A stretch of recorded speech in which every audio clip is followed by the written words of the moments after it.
बिस्मिल्लाहिर्रहमानिर्रहीम। अस्सलाम वालेकुम स्टूडेंट्स, आज के इस लेक्चर में हम mathematics class 10th chapter 2 start करेंगे। हमारे पास एक्सरसाइज 2.1 है। इसका क्वेश्चन नंबर 2 है, find the nature of roots of the following given quadratic equations. Student, यहाँ पे हमारे पास क्वाड्रेटिक इक्वेशंस गिवन है। हमने इन क्वाड्रेटिक इक्वेशंस की नेचर फाइंड करनी है। नेचर कैसे फाइंड करेंगे? नेचर फाइंड करने से पहले हम इसका डिस्क्रिमिनेंट फाइंड करेंगे स्टूडेंट्स। तो हमारे पास डिस्क्रिमिनेंट क्या होता है? B square minus 4ac। आपने क्वाड्रेटिक फार्मूला पढ़ा हुआ है यूनिट 1 में, वहाँ पे आपने इस वैल्यू को डिस्कस किया हुआ है। क्वाड्रेटिक फार्मूले के अंदर हमारे पास अंडर रूट में जो वैल्यू होती है उसको हम डिस्क्रिमिनेंट कहते हैं स्टूडेंट्स। तो इस इक्वेशन में से मेरे पास ए की वैल्यू आ रही है 1, बी की वैल्यू मेरे पास आएगी -23 एंड सी की वैल्यू मेरे पास आएगी 120। अब ये ए, बी और सी की जो वैल्यूज आई हैं, इन वैल्यूज को मैं पुट करूंगा इसमें। जो मेरे पास ये फार्मूला है डिस्क्रिमिनेंट का, बी स्क्वायर माइनस 4ac, तो मेरे पास इसकी नेचर आ जाएगी। देखें students, discriminant is equal to B की वैल्यू मेरे पास है -23 का स्क्वायर, फिर -4, ए की वैल्यू मेरे पास 1 है एंड सी की वैल्यू 120 है। तो ये हो जाएगा -23 का जो स्क्वायर मेरे पास होगा स्टूडेंट्स 5 to 9 आ जाएगा। माइनस खत्म हो जाएगा क्योंकि हम इसका स्क्वायर ले रहे हैं। जब भी हम माइनस का स्क्वायर लेंगे तो वो प्लस में चेंज हो जाएगा। एंड -120 को जब मैं 4 से मल्टीप्लाई करूंगा तो ये मेरे पास आ जाएगा 480। अब जब मैं इसको मजीद सिंप्लीफाई करूंगा तो मेरे पास जो डिस्क्रिमिनेंट की वैल्यू है वो आ जाएगी 49।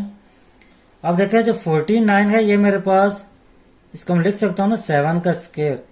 और ये जो मीन्स के यहाँ पे मुझे पता चल रहा है कि ये मेरे पास जो इसकी फर्स्ट नेचर है, इसकी फर्स्ट नेचर मेरे पास ये आ गई है कि ये मेरे पास परफेक्ट स्क्वायर है।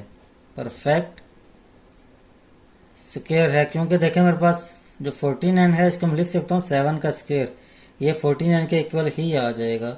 इसका मतलब ये मेरे पास एक परफेक्ट स्क्वायर है। इसके बाद जो मेरे पास इसकी सेकंड नेचर आ रही है, देखें ग्रेटर देन 0 भी है, मीन्स के ये पॉजिटिव है। इसकी सेकंड नेचर क्या आ गई है? पॉजिटिव आ गई है। उसके बाद इसकी जो थर्ड नेचर है ये मेरे पास रैशनल भी है एंड अनइक्वल भी है। अब रैशनल एंड अनइक्वल।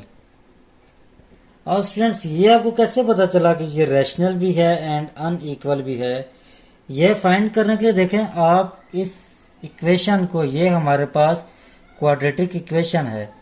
आप इसको वेरीफाई करने के लिए इसको सॉल्व कर सकते हैं, इसकी मिड टर्म को आप ब्रेक कर सकते हैं। जब आप इसको सिंप्लीफाई करेंगे, इसकी वेरिफिकेशन करेंगे, मिड टर्म को जब आप ब्रेक करेंगे तो आपके पास प्रॉपर रियल नंबर में इसका आंसर आ जाएगा। तो इसलिए मैं कहूँगा कि ये मेरे पास रैशनल नंबर है। आप इसको रियल भी कह सकते हैं, रियल या रैशनल कह सकते हैं एंड अनइक्वल कह सकते हैं। ये मेरे पास इस इक्वेशन की नेचर है। ये हमने इस क्वाड्रेटिक इक्वेशन की नेचर फाइंड कर ली है स्टूडेंट्स। अब ये पार्ट 2 है मेरे पास 2x square plus 3x plus 7। अब यहाँ से देखें मेरे पास a की वैल्यू 2 आ रही है, b की वैल्यू 3 आ जाएगी एंड c की वैल्यू मेरे पास 7 आ जाएगी। अब a, b और c की जो 3 वैल्यूज आई हैं इसको मैं पुट करूँगा डिस्क्रिमिनेंट में। मेरे पास क्या होगा? B square minus 4ac। अब देखें इसका डिस्क्रिमिनेंट क्या आएगा जब मैं यहाँ पे इनकी वैल्यूज को पुट करूँगा। ये आ जाएगा 3 का स्क्वायर -4, ए की वैल्यू 2 है एंड सी की वैल्यू 7 है, तो ये मेरे पास आ जाएगा 3 का स्क्वायर 9 माइनस 4 2 जार 8 8 7 जार 56, तो ये मेरे पास आ जाएगा -47। अब स्टूडेंट्स ये मेरे पास आ गया है इसका डिस्क्रिमिनेंट। अब देखें अब इसकी नेचर क्या होगी। फर्स्ट ऑफ ऑल तो देखें मेरे पास ये जो वैल्यू आ रही है माइनस में आ रही है, इसकी जो फर्स्ट नेचर है ये मेरे पास आएगा नेगेटिव। फर्स्ट नेचर क्या है मेरे पास इस रूट्स की, ये जो रूट मेरे पास आया है ये नेगेटिव है, और सेकेंडली ये रूट मेरे पास इमेजिनरी है। स्टूडेंट्स सेकेंडली मेरे पास ये क्या होगा, इमेजिनरी होगा एंड अनइक्वल होगा, इमेजिनरी एंड अनइक्वल। अब स्टूडेंट्स इमेजिनरी कैसे है, अब मैंने ये क्यों नहीं कहा कि ये मेरे पास रियल नंबर है या रेशनल नंबर है। देखें नेगेटिव तो मुझे सामने नजर आ रहा है कि ठीक है माइनस में आंसर आया है, ये नेगेटिव ही होगा, बट इमेजिनरी क्यों कहा है। अब अगर आप इस इक्वेशन को सिंप्लीफाई करें ना, जब आप इसके मिड टर्म को ब्रेक करें, मिड टर्म तो ब्रेक हो नहीं सकती। अगर आप इस इक्वेशन को क्वाड्रेटिक फार्मूले में पुट करें ना, तो आपके पास इसका रियल आंसर नहीं आएगा, आपके पास इसका इमेजिनरी आंसर आएगा।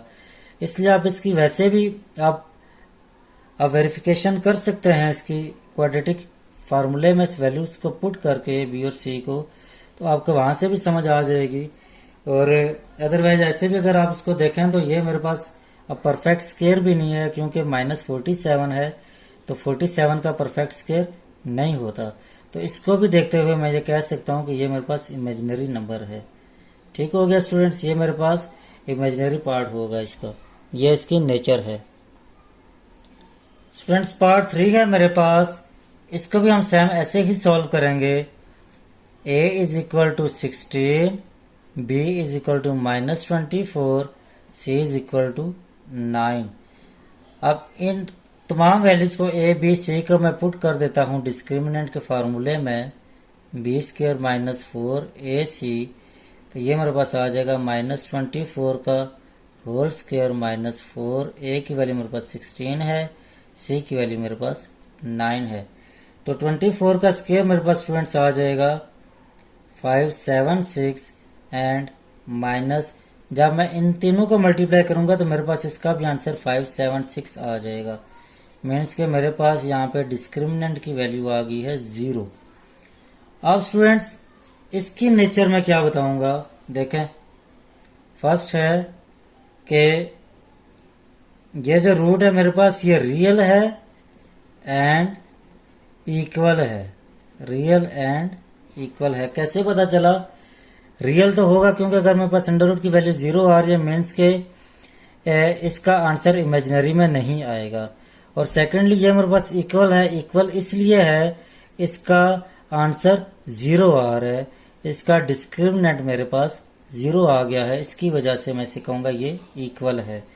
तो स्टूडेंट्स ये मेरे पास इसकी नेचर आ गई है। इसका मजीद एक पार्ट रह गया है पार्ट 4, वो आप खुद सॉल्व करने की कोशिश करें, प्रैक्टिस के तौर पे आपको दे रहा हूँ ताकि आपकी प्रैक्टिस भी हो जाए, आप उसको खुद सिंप्लीफाई करें।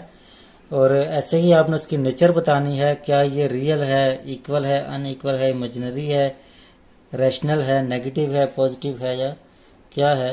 तो ऐसे ही आप इसकी आप नेचर बता सकते हैं। तो नेक्स्ट लेक्चर में हम इंशाल्लाह इसके बाकी जो क्वेश्चंस हैं वो सॉल्व करेंगे। आज के लेक्चर को हम यहाँ पे वाइंड अप करते हैं। उम्मीद करता हूँ कि आज के लेक्चर को आपको समझ आई होगी। नेक्स्ट लेक्चर तक आप मुझे इजाज़त दीजिए। खुदा हाफिज़।